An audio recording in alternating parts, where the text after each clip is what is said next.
Shalom Bracha, bienvenue sur Israël Torah pour notre cours de la construction du couple. Pourquoi construction? Toujours construction parce qu'en fait, on se laisse souvent aller à nos sentiments.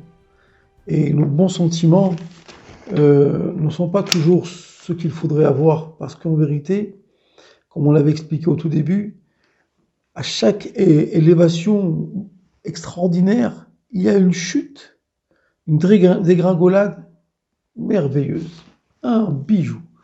Et on se prend à chaque fois un mur, des déceptions. Mais je l'aime, et il m'appelait, et je l'aime à elle, elle m'a pas compris. On en entend de toutes les couleurs.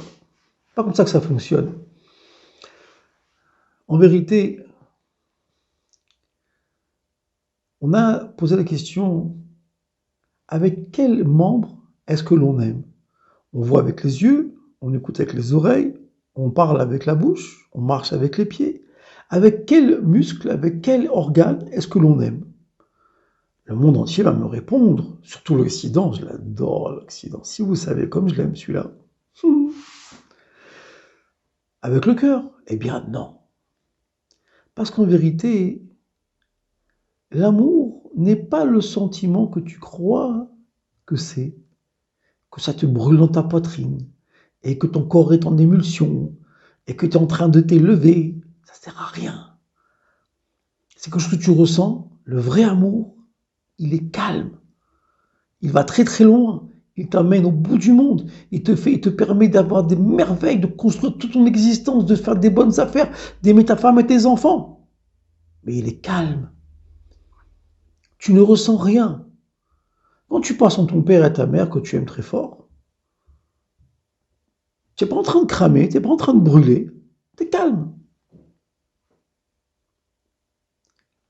Et le rabbi Tzemar Tzedek, Rabbi Menachem Mendel, il explique dans le tout dernier Mahamar de Der Mitzvotecha, il dit on aime avec sa tête, avec son cerveau. Et oui, en vérité, aimer, c'est aller à la rencontre de l'autre. Ve'ahavta lereacha kamocha. Tu iras vers ton prochain comme vers toi-même. Le temps que tu t'offres à toi-même, tu vas l'offrir à celui que tu veux aimer, ou à celle que tu veux aimer. Alors, me diras-tu, si on aime avec la tête, avec quel membre on va réfléchir? Tu sais avec quel membre on va réfléchir? Le Ravad y répond, c'est merveilleux. Avec ton cœur. Uba Alev Mevin, dit le prophète Élie. Par le cœur, on porte l'analyse. De quoi est-ce qu'il s'agit? Toutes tes réactions, tous tes sentiments, tous tes hergeshim, on dit en hébreu, c'est mieux qu'en français. Tous tes hergeshim sont dans tes membres, sont dans ton corps. Tu les ressens dans toi. Mais c'est comme un enfant qui court derrière un ballon à travers la route. Ça m'est arrivé d'enlever des enfants de la route. Qui couraient derrière un ballon, qui voulaient, parce que je ne sais pas pourquoi, la route, elle attire les enfants de vouloir courir d'Afka pour la route. Eh bien, c'est pareil l'amour. Je cours, mon cœur, il s'emballe. C'est pas comme ça que ça marche. Écoute bien. Tout est hergeshim, tous tes sentiments, tu le ressens dans ton corps, dans les nerfs, dans les systèmes nerveux, qui vont être reliés, qui vont aller ramener tous tes hergeshim, tous tes sentiments vers ton cœur. Et le cœur, c'est comme une maman. D'ailleurs, dans une famille, le cœur d'une famille, c'est la maman. Et elle pense à son fils, et elle pense à sa fille, elle pense à l'aîné, au dernier, à tout le monde, le manger, l'anniversaire. Nous, les garçons, vérité, hack, on est incapables de réfléchir à tout ça. Une femme, elle réfléchit à tout ça. Elle passe du gâteau d'anniversaire à son propre mikvé, au Shabbat, aux bougies de Hanouka, etc. Et quand on lui dit calme-toi, tu dis oh, je fais ce que je veux. Ah bon, d'accord. On ne peut pas parler avec elle. Elle réfléchit à tout. Quand elle veut, rien ne peut l'empêcher de faire ce qu'elle veut faire. Elle a le cœur qui va réfléchir à tout le temps en même temps. Te dire, tu dois envoyer de l'argent à ton fils là-bas, tu dois penser à faire tel papier, etc. Elle pense à tout. Tout comment l'organisation va se faire. Pareil pour ton cœur. Il réunit tout tous tes sentiments. Et il réfléchit, il analyse comment les réaliser et comment les porter de la meilleure façon. Regarde ta mère, elle dit rien, elle est là, et tu la vois comme ça, tremble à l'intérieur, c'est très fort. On voit rien, presque rien. Et en vérité, c'est un vrai ordinateur, c'est un Spoutnik là-haut, c'est extraordinaire. Et elle arrive à dire à la fin, alors il faut faire ceci et il faut faire cela. C'est extraordinaire. Et ben, ton cœur, c'est pareil. Il te permet de réfléchir. En vérité, non pas de suivre tes émotions. Ton cœur, il va te permettre de réunir tes émotions. Et il va amener tes pulsions qui viennent du plus bas de toi. Il va les prendre, il va les analyser. Et il va emmener vers ta tête qui, elle, va trancher ce qu'il faut faire. Ça veut dire, l'Occident nous a embourbés dans un mensonge infernal. Infernal.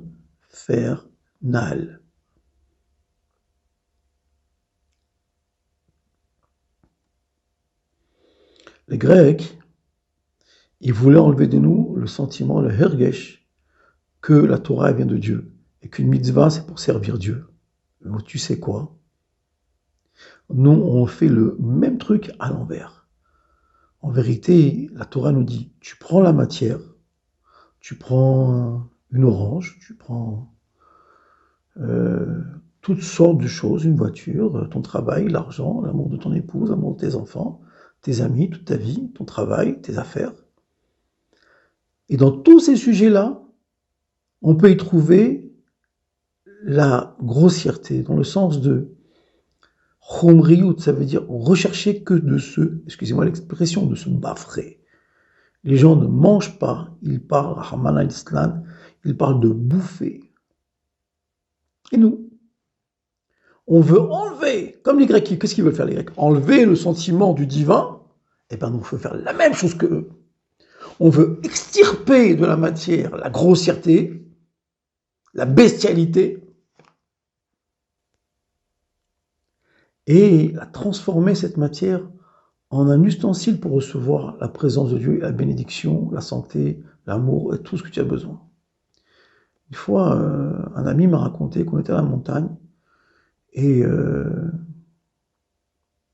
la logeuse qui lui avait loué l'appartement pour dormir, en reprenant l'appartement, s'est mise à pleurer. Elle s'est assise sur une chaise pour ne pas s'évanouir. Elle s'est mise à pleurer.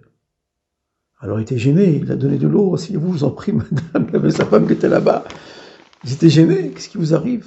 Non, vous êtes là depuis 3 semaines, 1 mois, et on vous a regardé. Vos femmes, pour vous, c'est ce qu'il y a de plus beau. Ça se voit dans vos regards. Vous honorez vos épouses. Nous, on a beau se faire joli, tout ce que vous voulez, mais on n'a pas tout ça. Pas à ce point-là d'admiration qu'un homme il a pour sa femme. Et qu'une femme elle a pour son mari. Nous, on n'a pas ça. Ah oui. Parce que le judaïsme extirpe littéralement la bestialité de tout mouvement, de toute action, de toute vie vécue. Et c'est de cette façon-là qu'on va entamer une nouvelle vie. Des fois, on s'est trompé, on a fait des bêtises, on a cassé des choses. Maintenant, aujourd'hui, tout de suite, maintenant, à l'instant même, tu recommences ta vie. Tu dis, j'enlève la bestialité. Bien sûr, j'aime ma femme, bien sûr, j'aime mes enfants.